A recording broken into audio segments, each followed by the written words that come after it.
Welcome. In this quick guide, I'll show you exactly how to add a frequently asked questions or FAQ section to your WordPress blog posts and pages.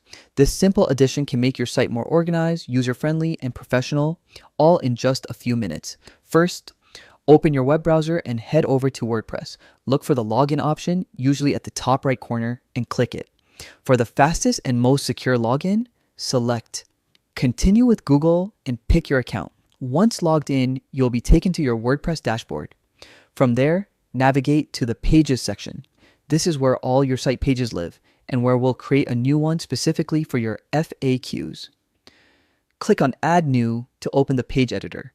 Give your page a clear title, like Frequently Asked Questions, so visitors instantly know where to find answers. Now comes the fun part, adding your questions and answers.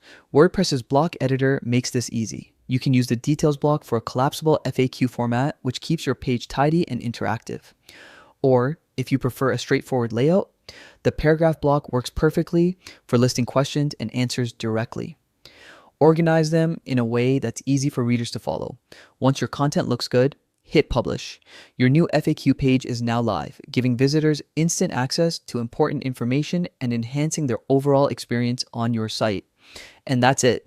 By following these steps, you've added a professional FAQ section that improves navigation, boosts engagement, and makes your WordPress site even more user-friendly. Don't forget to explore additional styling and customization options to make it uniquely yours. Thanks for watching. If this guide helped you, be sure to like, subscribe, and check out my other WordPress tutorials for more tips and tricks.